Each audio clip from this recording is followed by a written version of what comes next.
Awesome. So good morning, everybody. We'll go ahead and get started. My name is Corey Bruck. I'm the post-secondary navigator at the University of the Cumberlands. And I'm Glenn Baker. I'm the post-secondary navigator from Union College. Awesome. So we're excited to have you guys here today. I know this is kind of a weird way to do some things, but it'll be exciting and fun. I mean, I've got my Xbox headset on, so I can at least feel like I'm having some fun while doing this. So we'll go ahead and get this show on the road. All right. Begin slideshow. Awesome. Okay, I'm going to talk a little bit about communication and how an effective communication is in college. And there's a lot of things that communication falls under. And while you're listening, be thinking about what are types of communication that you do. You know, do you have verbal communication, written communication? You know, even singing is a type of communication. But I'm going to talk a little bit about some ways that you can have effective communication while you're in college or even before, during the summer. Next slide. Okay, what is communication? Look at the meme. I will only communicate in meme form. I know some of us, that's pretty much all we do with texting and Facebook. We send a lot of memes. But what is communication exactly? Well, the process of communication allows us to interact with other people. Without it, we would be unable to share knowledge or experiences with anything outside of ourselves. Common forms of communication include speaking, writing, gesturing, touch, and broadcasting. One of the things that you're going to realize, and you already have with the classes that you're taking right now, where everybody is at home, you're going to realize that there's a very important information that you can get through some services like Zoom and Microsoft Teams, also Skype, FaceTime. All those things are going to be very, very handy coming into play now, even more so than they have been in the past.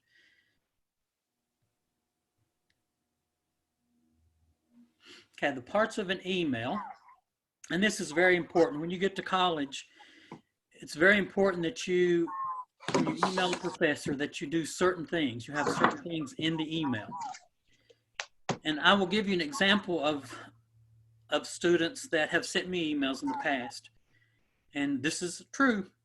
So one of them sent me an email, and I only teach a couple of classes at Union, but the email said, "Hello, I don't understand this section." And I'm like, okay, what section are you talking about?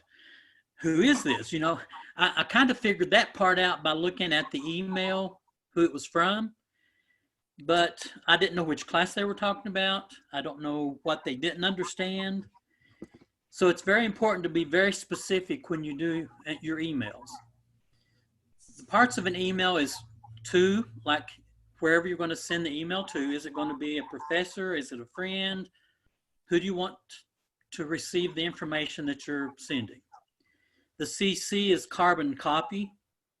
You're going to use this when you want someone else to get a copy of the email, if it's not to them, but you may want others to see the email. A BCC is a blind carbon copy. If you want to send an email to someone and have someone else see it that the other person doesn't know about, then you could do a blind carbon copy. And then the subject, you keep it short and simple, refer to the class number and section when emailing. So say you're in first year experience 110, FYE 110. You would put that as the subject, FYE 110. It may be section L, FYE 110 section L. And then the professor will know which specific class that you're referring to.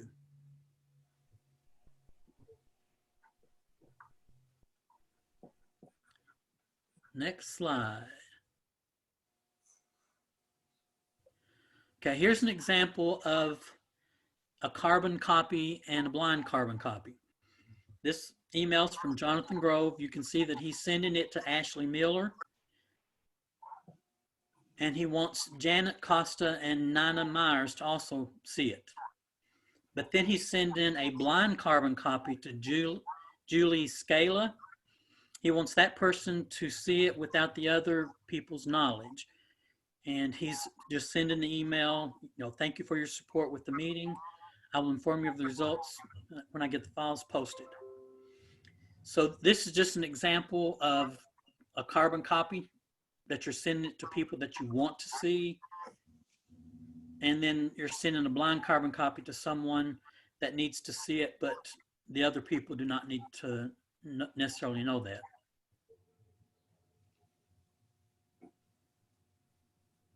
Okay, the next slide. Okay, here are the email communication basics. Always include your full name. In my email, I would put, this is Glenn Baker. So always include your full name as part of the message. And professors may teach hundreds of students, so it's very important to identify yourself. Along with full name, I would put student number as well. So put your full name, your student number, and then always identify which class you're writing about. Like I said, first year experience 110, whatever the class is, make sure you specifically put that in the email and what time it meets. If it meets at 9:30 a.m. on Tuesdays and Thursdays, you put the time that it meets as well. So full name and what class you're talking about.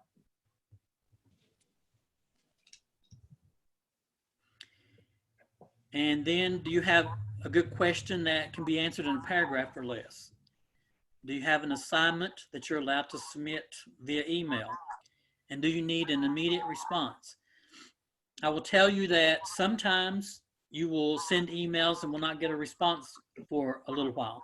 Professors have hundreds of students, and it's hard for them to email immediately. But I'd say if you email Corey or I, both of us would email very quickly, probably within 10 minutes or so. But sometimes professors do not want you to send assignments through email. And if they specifically say that, then don't do it. Find another way to send the information to them. It could be that you're using your Blackboard or Moodle, whatever platform you're using. You could send it through that way, but if they specifically say do not send it through email, don't send it through email because they're not going to grade it, they're not going to look at it.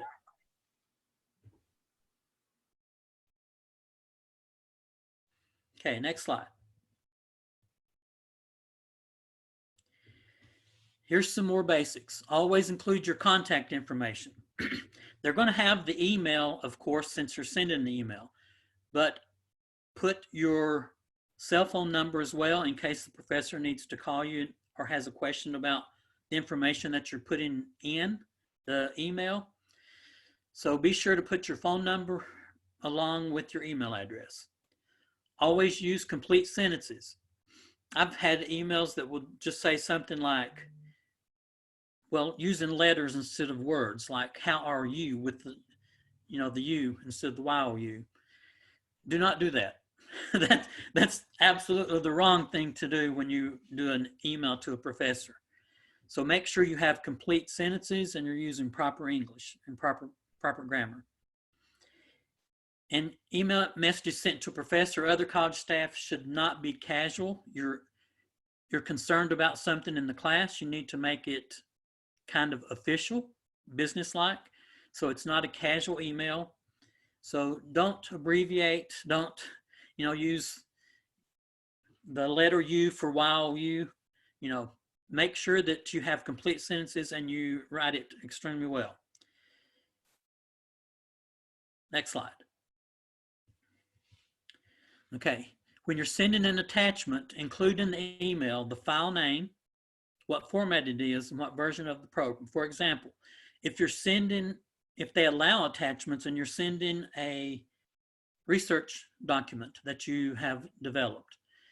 Then you would put in your email that you are sending a research paper on, and then you'd list the title of it so they can see that you haven't included document. Sometimes if you're like me, you forget to send the document.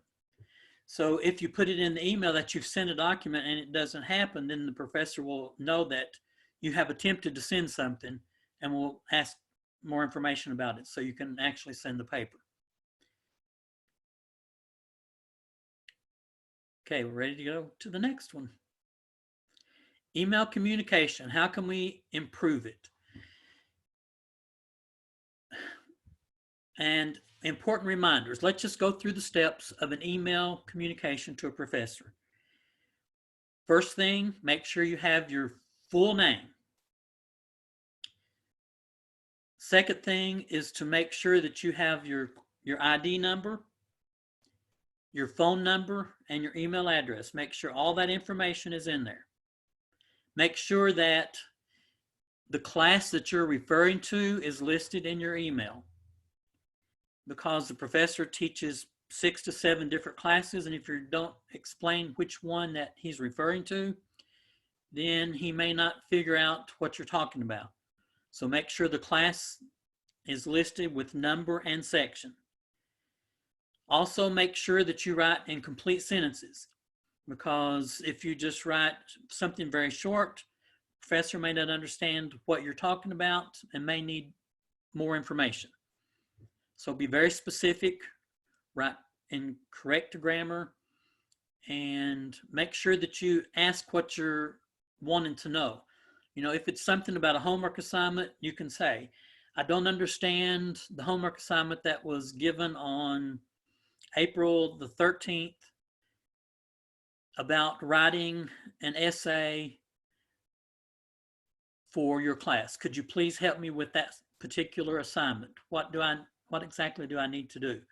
Be very specific about what the assignment is and what kind of information you want from the professor in answering your question. Okay, let's go to the next slide and the next one. Okay, this is where I just put in the words Zoom, Skype, and Microsoft Teams, because this is something that you will definitely be using more so in the future than you ever have in the past. And I know you're using it right now, but you need to become very familiar with Zoom, Skype, Microsoft Teams.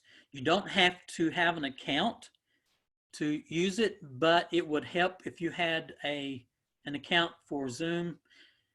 It doesn't cost anything. You can just put your email information, phone number, and set everything up, and then you can actually Zoom with your classmates. If you're struggling with something and you need help from them, you can talk to them through Zoom or Skype or Microsoft Teams. So it's very important that you have knowledge of these 3 things, because you're going to be utilizing them more than ever now and in the future. So make sure that you are very familiar with all 3 of these. Okay, uses cell phone in class, gets seen by instructor. All I can say is bless you. Some professors will absolutely just say, leave the classroom. It doesn't matter who it is. If they're on the phone and that they have guidelines that you're not allowed to use your phone, they'll say you need to leave. But some of them, if you're like me, I don't mind that they have their phones in the classroom, just as long as I know that they're listening to my instruction. And if they get it out and are doing things on it while I'm talking, then I will just call their hand on it and say, put it away until I'm finished. So I'll make sure that they understand the concept that I'm trying to get across to them. Let's go to the next slide. If you have your cell phone, which I'm sure that probably 99.999% of you will, be sure to put it on the vibrate feature. And if you're expecting a critical call, you need to leave the classroom to accept that call and respect others' rights to not hear your conversation. And you also need to notify the professor that you may be getting a call during the class time. So leave it on vibrate. Leave the classroom if you get a call. That's very important. Respect other people's right not to hear your conversation. And then make sure the professor knows before class starts that you may be getting an important call and that you will need to take it. Okay, what is a syllabi? A syllabi is the singular form of syllabus. So let's look at what a syllabus is.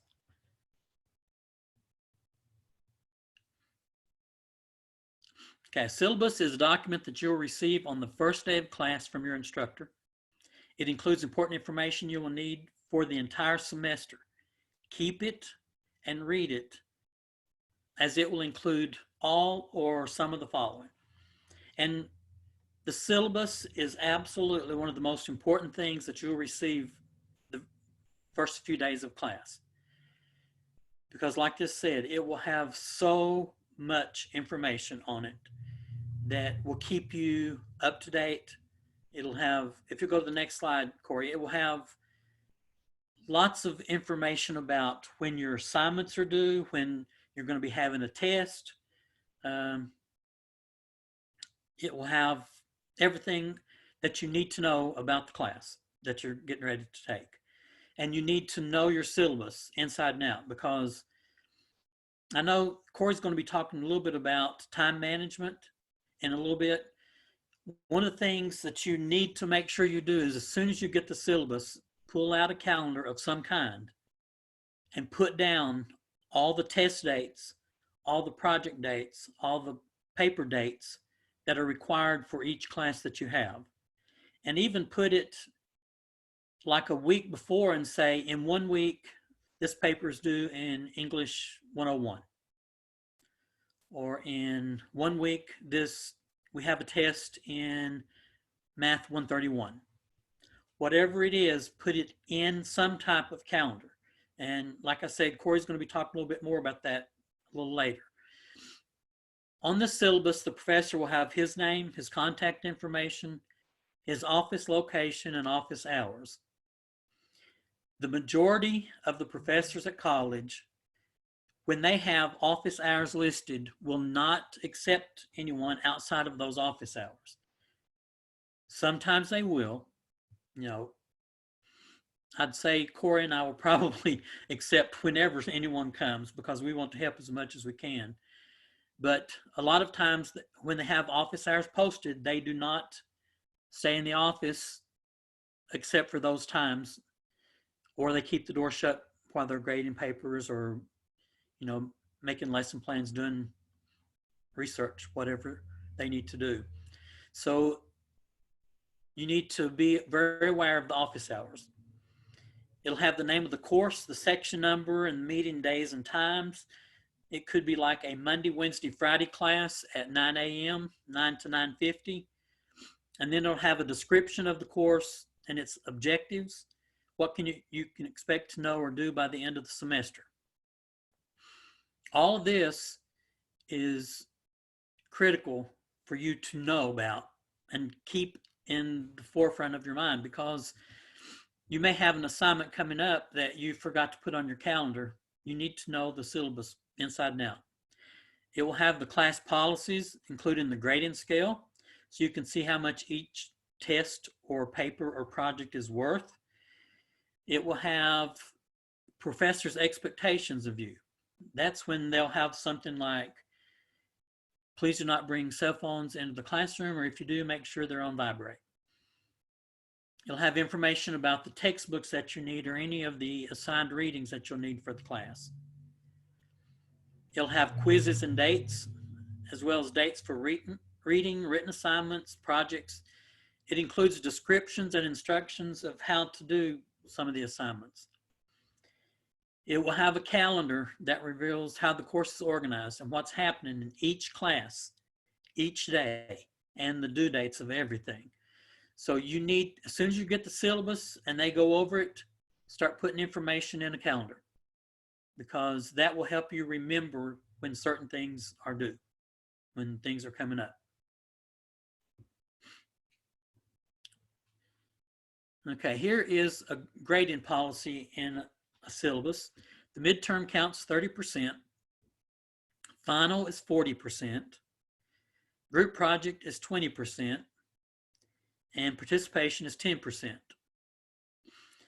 The weekly journal is worth 100 points. You have a 5-page essay that's worth 500 points, term paper that's worth 1,000 points, 2 tests, 1,000 points, 500 points each. You have the final exam, which is 900 points for a total of 3,500 points in the class. And if you'll look on the left side again, the midterm is worth 30%. The final is 40%, so that 900-point final exam is going to be 40% of your grade. And then participation is 10%. If you're in class and you're on time and you participate in class, then you're going to get the 10%. And the next slide is another example. In this one, attendance and participation is 400 points. Assignments and quizzes, 300 points. Autobiography is 125 points. And then you have a 4-semester degree plan that you have to develop that's worth 250 points. And your final exam is worth 100 points for a total of 1,175 points. You can see that this professor puts more emphasis on participation and attendance than they did on the final exam. So in this class, definitely be there every day, be there on time and participate, because that's 400 points of the 1,175. And I'd say if you don't have those 400 points, then probably the highest grade you can get will be a D in the class. So that it's pretty critical that in this particular class that you participate and attend to everything. Here's a little saying from, "Hey professor, how you doing today?" And the professor like, "It's on the syllabus." And that's pretty true. You need to read the syllabus inside and out, because almost everything that you need to know about that particular class will be on that syllabus. It's very important. Happy exams, and may the curve be ever in your favor. I will tell you that the majority of time, professors do not curve. They give you the assignments, and whether you do it or not, that's left up to you. They're not, most of them are not going to remind you and say, you have this to turn in. They're not going to say, you have an essay in 2 weeks, because it's on your syllabus. You should already know that you have an essay in 2 weeks. And the majority of them will not curve, no matter what.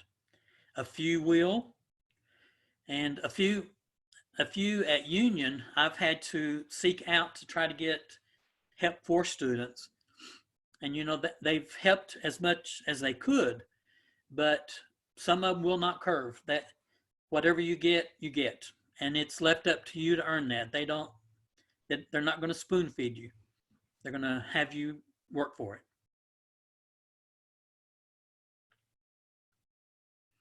Okay, the last slide after this is important apps. And Corey, if you want to go to that. These are some apps that I've used and I'm fairly familiar with. You need to make sure that you are familiar with a lot of these, especially now that we are at home. This is a way that you can come up with solutions to questions you may have, or teaching a particular content to you. Quizlet is just like flashcards. It's very easy to understand. The Wonderlist is just like a list of things to do. So that will help you kind of stay organized. Okay, I need to do this. I need to write this paper. I need to study for this quiz. Spark Notes and Cliff Notes are about books that you may have to read or stories that you may have to read. I'm not going to go over all of them, but some of them that I think are extremely important, I will mention. The tomato timer is excellent, and it would be great if you had that on your iPhone, because when you're reading or when you're working on an assignment, you don't need to constantly stay on it like 2 hours at a time, because you're going to get brain tired, you're going to get physically tired. So the tomato timer will have you work like 20 minutes, and then for 5 minutes you do something different. You get up, get a snack, you go to the bathroom, whatever. You just take a brain break pretty much. So it would be excellent to have on your phone to utilize. ScanBot is just a way to scan papers. If you've actually written something out and you want to scan it, you can use that to scan it and email it. And of course, there's Blackboard, which University of Cumberland utilizes, and then Moodle, which Union utilizes. So you'll need to know both of those platforms very well. And then there's Zoom and Teams, which I mentioned a little bit earlier. Venmo is a way to send money or receive money. So that could be something that you'll need to be familiar with. There's TED Talks. I don't know, some professors require you to listen to TED Talks and or create a TED Talk. So that is an app that will be fairly important to know. Duolingo is multiple languages. It does French, Spanish, whatever language that you may want to study about or you have a class in, then you may want to do that, and it will help you with that particular foreign language. And then there's like Homework Pal, Homework Student Planner, Pocket Scheduler. Those are things just to help keep you organized. So I am finished with my presentation. If anyone has any questions, you can ask, or you can put it on the side in a little chat, and I'll be happy to respond.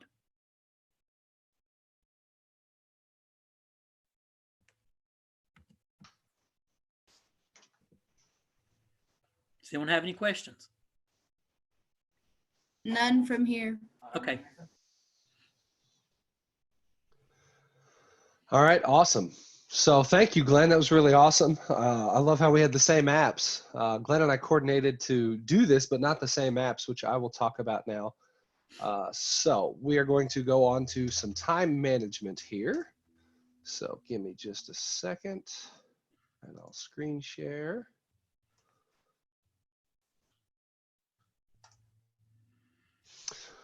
All right, so making more of your time management for college, time management for life, different things of that nature. It is an exciting thing to know and do, and really it's important. So is this workshop for you? Do you procrastinate? Do you wish you were more organized, or do you even know what day it is? I'll be honest, I don't know what day it is. Every day has blurred together. Sometimes it's hard to separate sweatpants from dress shirts and khakis and t-shirts.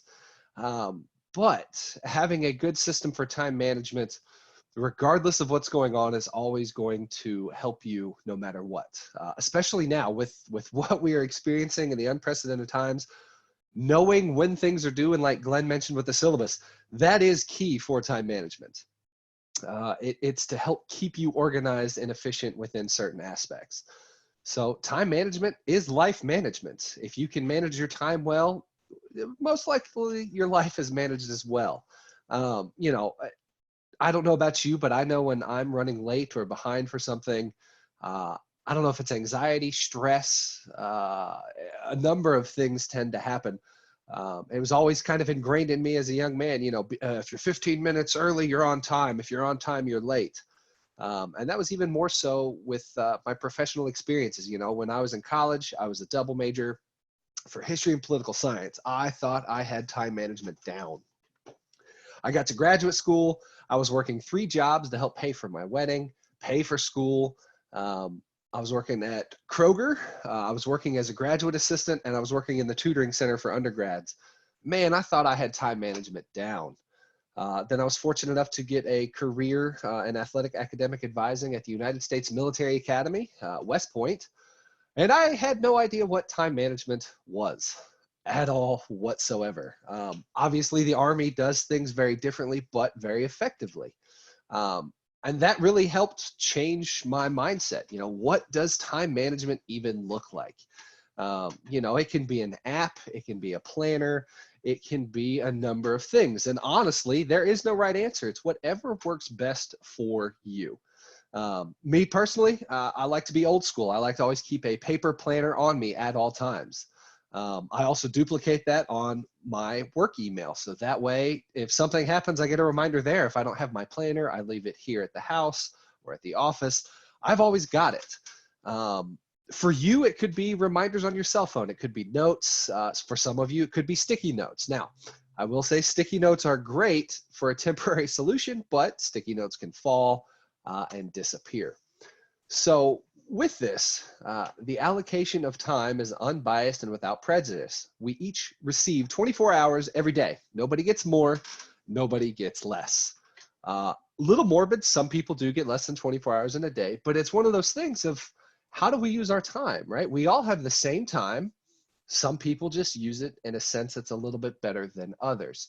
And it's okay. It's one of these things, as weird as this is about to sound, time management takes time. Learning what works for you in your given situation, it's not going to happen overnight. It's not going to happen within an hour. It's something that's going to take practice and due diligence and truly finding what works for you.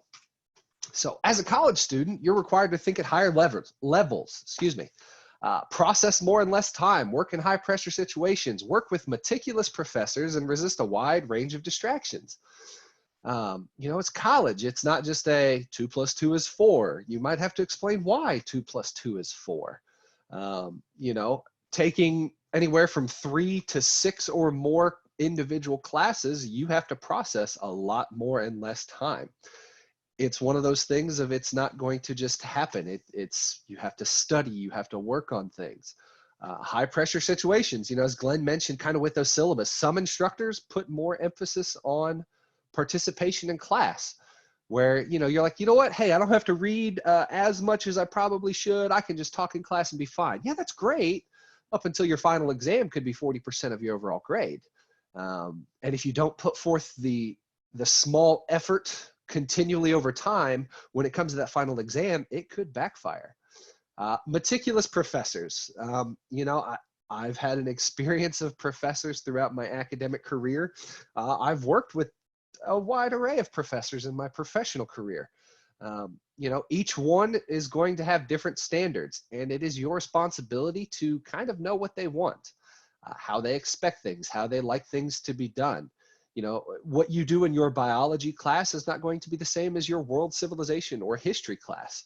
It's going to be two different subjects taught by entirely two different people. So understanding that and knowing the time it's going to take for each assignment, each test, each paper, each whatever, reading the homework, that's something you need to pay attention to. And, you know, with some wide range of distractions, you know, as a college student, you're going to have less structure.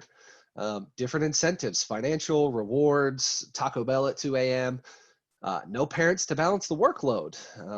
You know, sometimes mom and dad will remind you as they're taking you to practice or picking you up from practice, you know, hey, don't forget you've got this due. Well, in college, that's not necessarily the case. You know, I'm more than happy to talk to anybody's parents, but my thing is I'm advising the student because you are the one doing the work in the class. Some parents, yeah, it's great if they help you, but that's not always going to be the case in the real world. As much as I would love my mom to wake me up, make breakfast for me, and help pick out my outfit, that's not quite the case. I now rely on my 2-year-old daughter to pick my dress shirt and pants. So if I look a little weird, you can blame her. I can't hear your laughter, so I'm assuming you're smiling. I don't know. We'll see. Another thing is multiple things that demand your time, right? You could be involved in multiple organizations. You could be a student athlete. You could have some family obligations because you're commuting. You could have a part-time job, multiple part-time jobs, a full-time job, and obviously studying and learning demands. You know, college isn't just show up and you get a grade. You've got to put forth some efforts with some things. So how do you spend your time? And what we're going to look at is just a basic concept of what time as a college student looks like, a typical college load. So typically you're going to take 15 hours of class, which is 5 academic classes. Most of your classes will be 3 credit hours, some more. Some of your sciences could be 4 credit hours, a 3-hour class and a 1-hour lab. Or it could be a 1-hour study skills, a 1-hour orientation course. So for easy math purposes, because I'm not a math major, 15 hours of class. Research has proven time and time again that for every hour of class, expect at least 2 hours of studying, reading, preparation, something in aspect of it. So simple math, 15 times 2 is 30 hours of studying, plus 15 hours in class is 45 hours. So what does your schedule look like? So how many hours are you taking? 15. How many hours are you studying? Hopefully 30.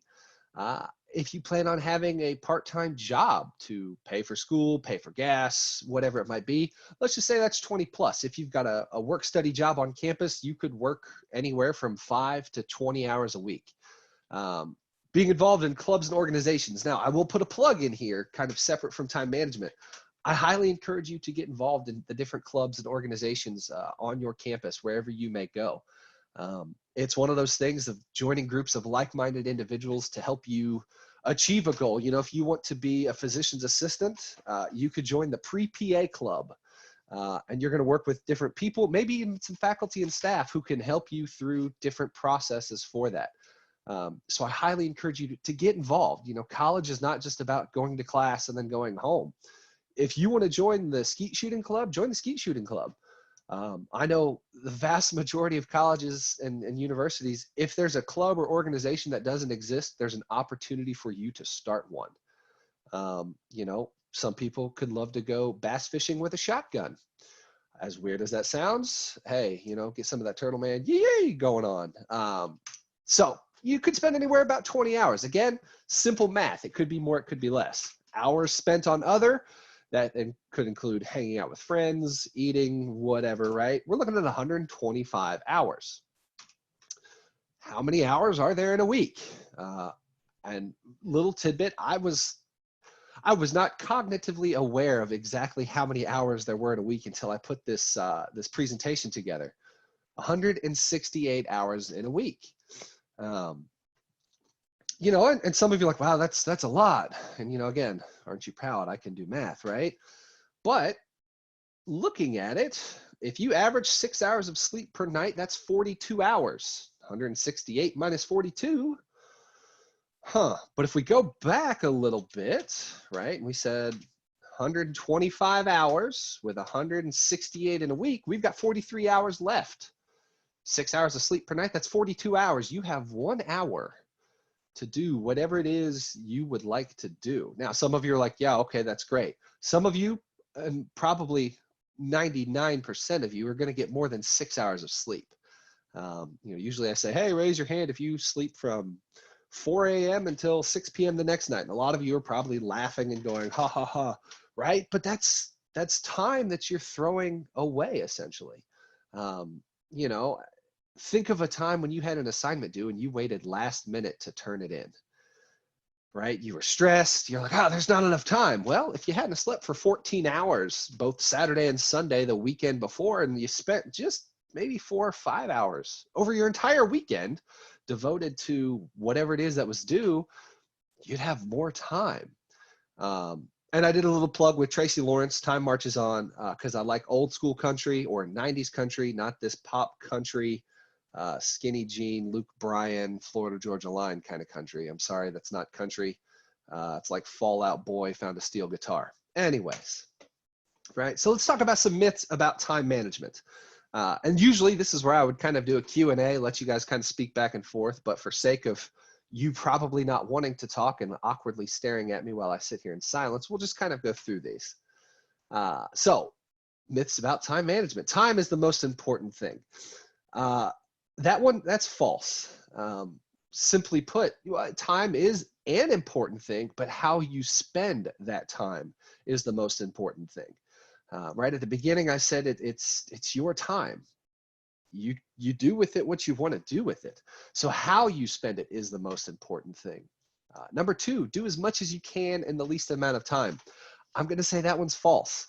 Two kind of different examples. If you're baking a cake and the recipe says 350 degrees for 45 minutes and you do 500 degrees in 10 minutes, I guarantee you're not going to have cake.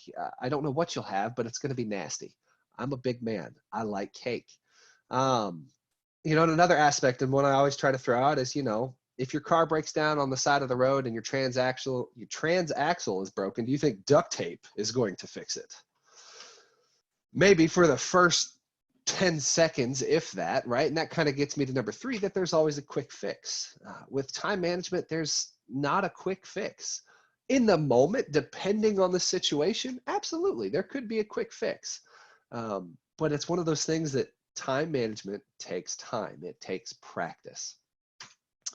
Number four is that you must make a revolutionary change. And for some of you who have somehow very luckily gotten by not really managing your time because you've had fantastic individuals, Arthur, I'll give you a shout out.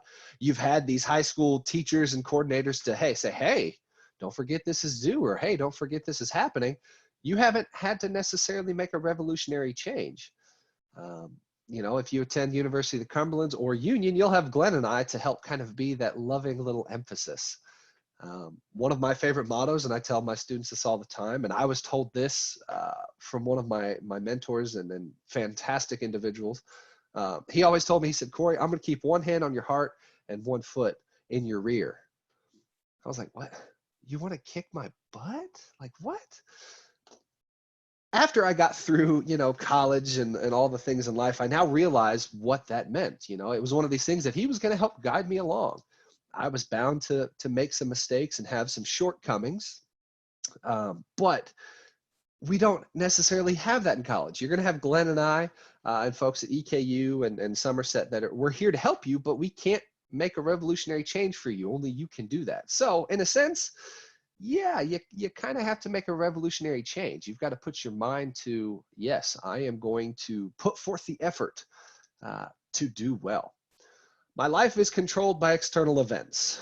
That one is false. I could be wrong in this aspect, but last time I checked, if the sun doesn't come out because it's a rainy day, that doesn't dictate what you do with your day or don't.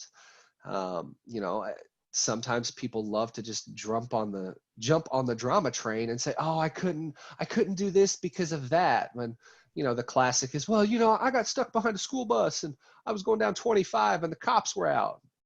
Well, yeah, cops kind of control your life, but that doesn't mean you couldn't have left your house 15 minutes early to be to your job or to school on time.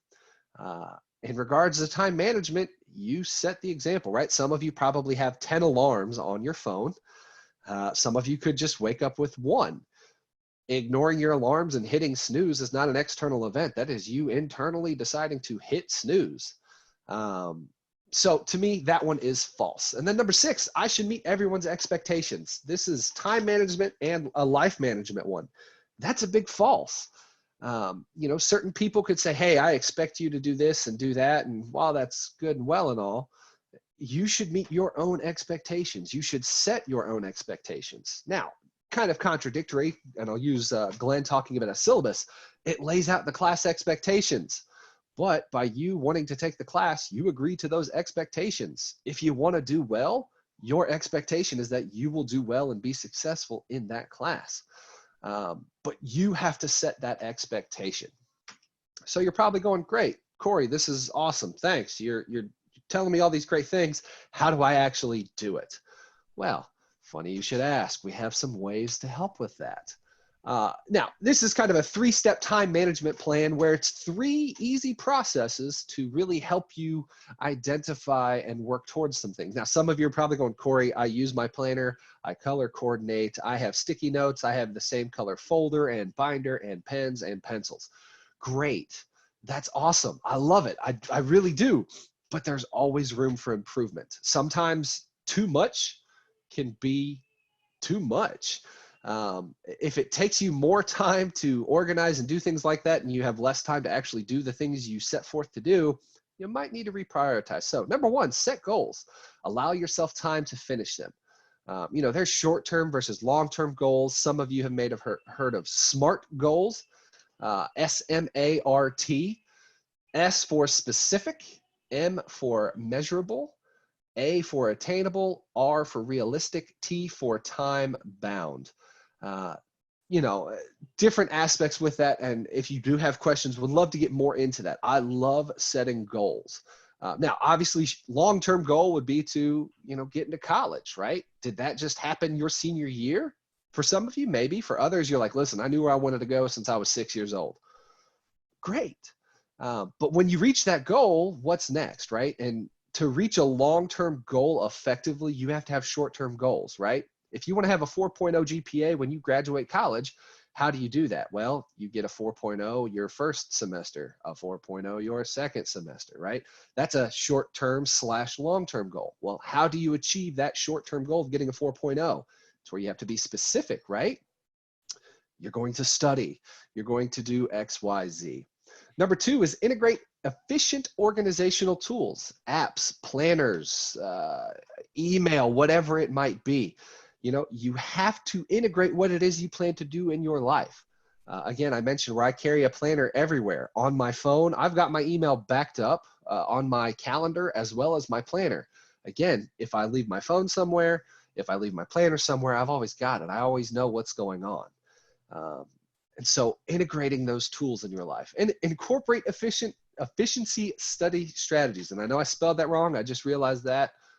So -10 for me today, right? But actually study, right? It's good and well to talk about it, but you actually have to do it. So tools for organizing your life. There are fixed schedules. I call it week at a peak or semester at a peak. There's planners, there's apps, and to-do list, which we will talk about. I'll spend a little bit of time on to-do list. Growing up, my dad would always write stuff down. And I would give him such a hard time. I was like, Dad, it's not hard to remember. You need to cut the grass, empty the trash, and buy this at the store. Like, it's not hard. As I've gotten older, either it's because I've got too much in my brain and I'm too brilliant of a human being, which I would love to think is the case, or it's because I have so many demands on my plate between my professional life. What do I have to do for the job? What do I have to do with my family life? I might not necessarily remember the specific food that my wife told me to pick up from the grocery store. And what does that do? That probably doesn't get me in a good spot, right? So as you get older or as you take on more things, you have more demands. So to-do lists are absolutely important. I write things down. I really do. At the end of the day, for me, it's more of I write down what I need to do at work the next day. That way I don't take it home with me.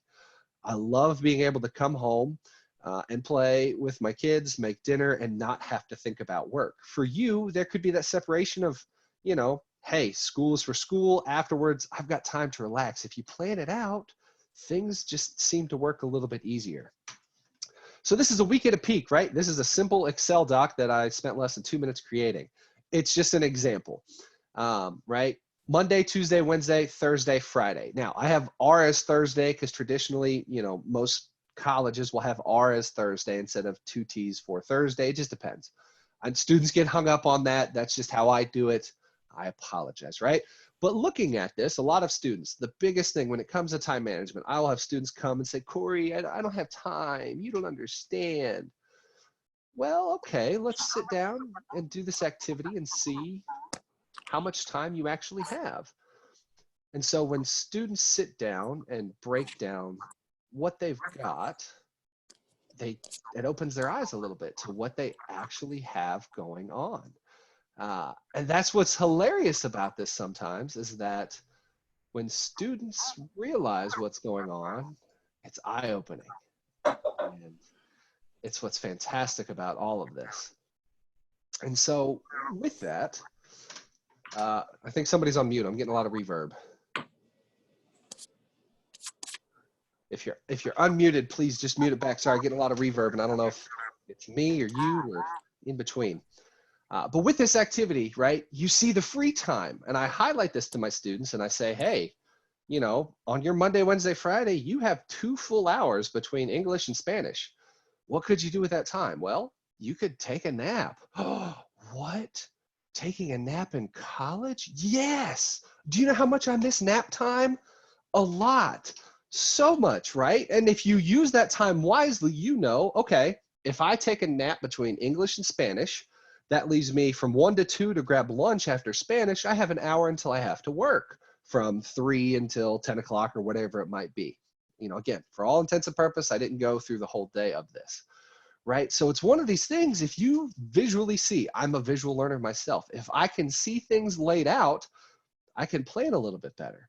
And so when my students are like, I just don't have time, I say, okay, let's fill in these blanks. Let's fill in these white spots. What are you doing during that time? Well, you know, I'll usually go hang out with my friends, or I'll go get coffee, or I'll get an early lunch before Spanish. And prioritize your time. Know what it is you want to do within that, right? And then I tell students, you know, Sunday is, you know, that's your day for church, for resting, for whatever, because you're working all day Saturday. So why not spend some time Thursday after lunch, right? Where you see that time in history here. You've got all this free time right here. Why not use it wisely? Do some of your homework for Friday. That way you're not stressing out. Or, hey, guess what? Do your homework for Tuesday. So that's one less thing to do. Now, the only difference between these two, right? I'll have students do this in an Excel doc. We'll sit here and we'll look at it. And, you know, I ask students, what's the difference between these two? Well, color. Well, yeah, obviously, right? And some of you are like, okay, Corey, I don't like you flipping this back and forth. What I highlight is the free time, right? This is color coordinated just to make it as easy as possible. You could do this in black and white if you wanted to. I highlight the free time and I tell students, look, right? You've got 2 hours on Monday, Wednesday, Friday. That's 6 hours. 2, 4. Oh, psych is a little weird because it kind of cuts in a little bit on Friday, right? Because it's one of those weird Tuesday, Friday classes, right? But knowing you've got this time, should hopefully alleviate some stress. You're like, wow, I actually have more time than I thought. Yeah, you do. How do you spend your time? We all get the same amount of time. It doesn't change, right? Well, I'm taking 18 and a half credit hours. You just don't understand. Don't come at me, bro. I've taken 21 and a half credit hours. I was a double major. In case you forgot, I worked 3 part-time jobs when I was in my master's program. Like, yeah, I get it, guys. I've been in your spot. I didn't just wake up one day, comb my hair over, put a polo on and say, hey, I'm going to do this. I learned through trial and error. I tell students all the time, if I had somebody like me to help me when I was an undergrad, I would rule the world today. I promise you, no doubt about it. You know, extremely confident. Yes, because I've had to learn from my mistakes, and I don't want you guys to have to go through that. And another one, a semester at a peak. You know, Glenn mentioned it. Take that syllabus, write it in a calendar. What I tell students is, I said, you know, do your entire calendar for an entire semester. It'll lay things out so you see, you might have a lot going on and you might have to reduce your work hours. You might have to cut back on hanging out with friends because, you know, looking at the week here of September 22nd through the 28th, you've got a Spanish quiz, a math exam, 1 day off, a math quiz, and a bio exam. Well, what do we know from this? Well, your math teacher really hates you. And I'm sorry, that's true, most likely. But you know, that's a busy week. So maybe, oh wait, look, the 18th, 19th, 20th, 21st, you've got a little bit of time. You don't have any assignments due. You might be working all 4 of those days. Okay, when you're not working, maybe prepare yourself a little bit for the Spanish quiz.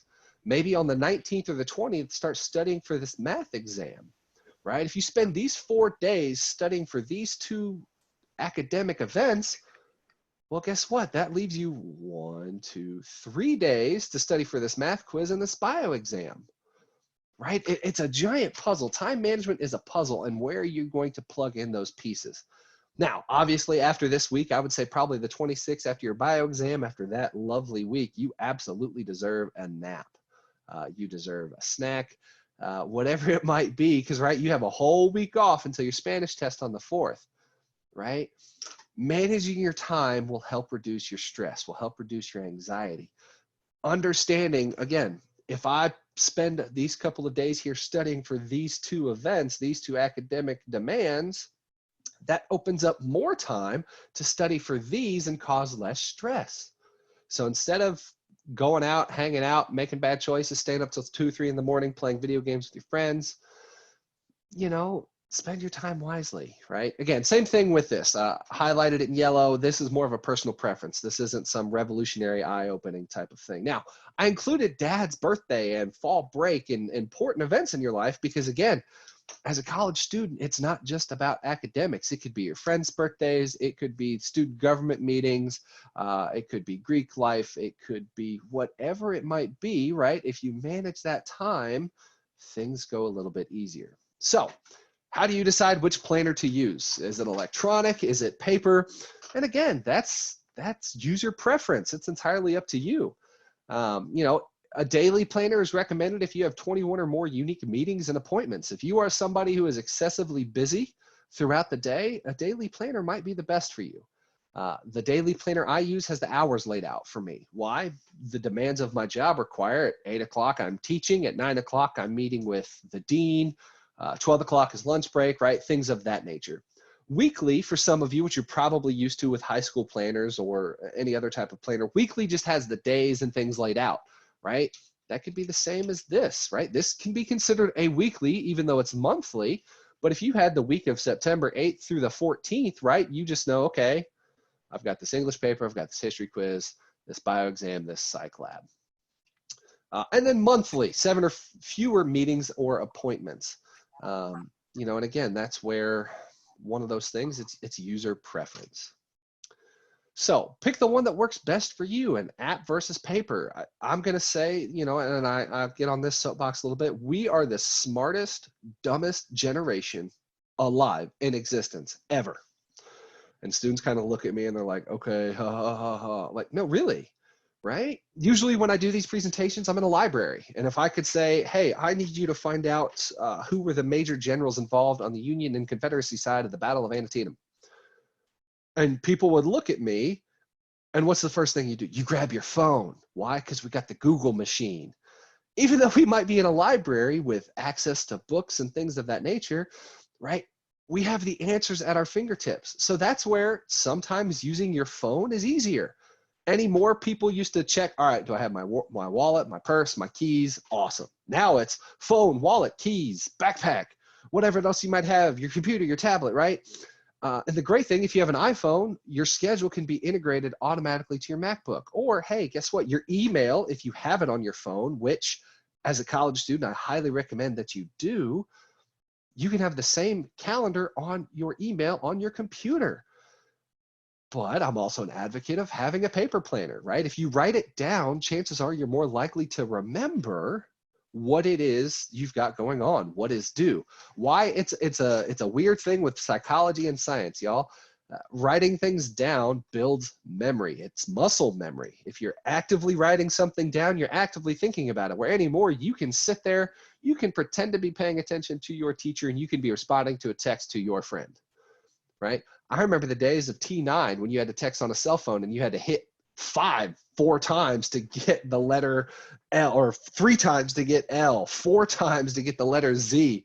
That was muscle memory, y'all. Those were the days when it wasn't touchscreen cell phones and I could sit there and I could read a text and I could respond to somebody while I was carrying on a conversation because I knew how many taps I needed to hit on what number to spell out what word. Hit the pound sign, the ampersand, all of those things, you know, you guys, hashtags, yeah, we won't get into that, right? But you can use multiple. The point is, use one. And this is usually where I have a fun repeating exercise to make sure the people in the back who are asleep are paying attention. You know, I'll say, I don't care what you do, and you reply back with, do something, right? Just pick one. And again, looking at some of the apps in regards to time management, Timely, I have not used Timely, but I've heard good things about it. Todoist is a great one. I actually use it. And again, typos, I'm sorry. I apologize. I'm shortchanging you guys, right? But Todoist is great. I have mine set up for the free version that it will send me an email reminder to my work email at 8 a.m. every day if I type something in, right? Because there could be a time I'm doing something, I'm making dinner, and I'm like, oh, I've got to do this, this, and this for my supervisor tomorrow. I'll literally type up a quick little thing on my phone on the app Todoist. I don't even think about it. It's done. I go to my office the next morning. First thing that always pops up is my email. Guess what I have an email from? Todoist reminding me, hey, you've got an event due today. Oh, wow.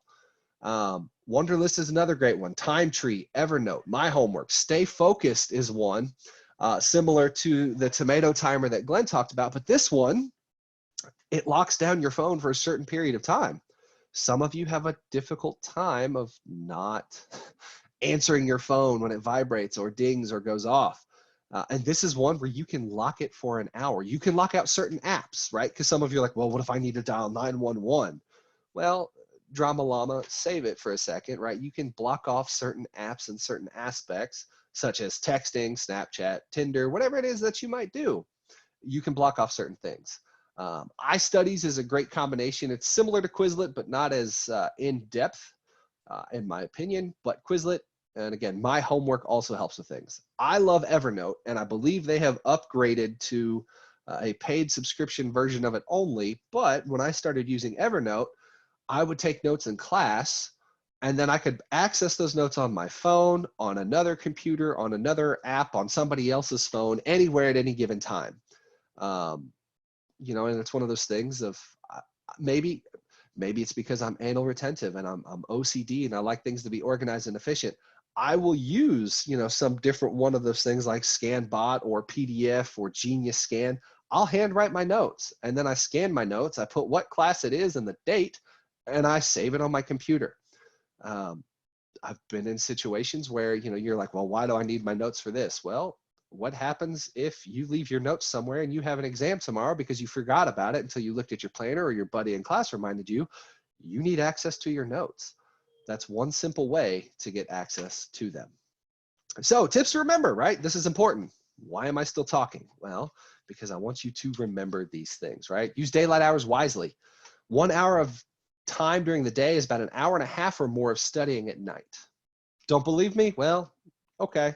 I'd love to have this conversation again. Not say I told you so, but your brain is a muscle and an organ. It's kind of one of those things. Right? Have you ever strained a muscle? It hurts.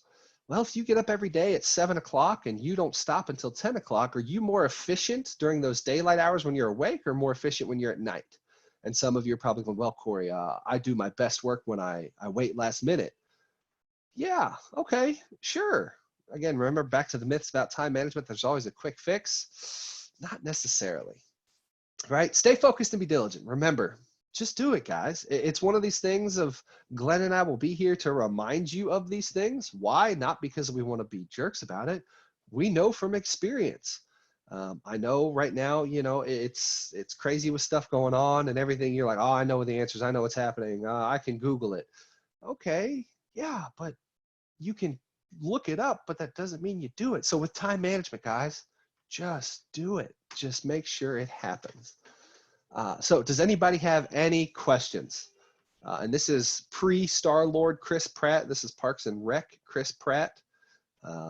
Good show if you have a plug-in time to watch it after doing all of your homework here. But does anybody have any questions?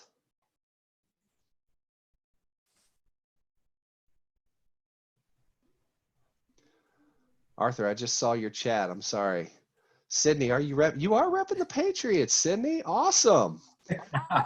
Sorry, it just popped up. I didn't see it because where I've got my dual screens here, I didn't see it. I mean, yeah. Yeah, you were in the zone. Hey, you know when I get in the zone, Arthur, it takes a lot to distract me sometimes. I did learn just a minute ago you cannot open 2 Zoom meetings at once. Yes. Can I say something seniors real quick before I have to jump off here and go to another Zoom meeting? Yeah, no problem.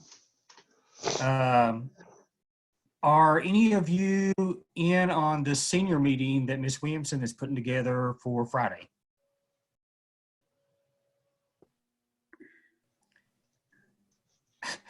I guess that means yes, Bethany. Yeah. Well, I was trying to unmute it. Didn't know that a Zoom on Friday. Okay, I'm just gonna make this quick statement. If you want to be part of that, because I guess we'll discuss some of the future plans since school is closed for the rest of the year, email Ms. Williamson, or if you don't know her email, email me.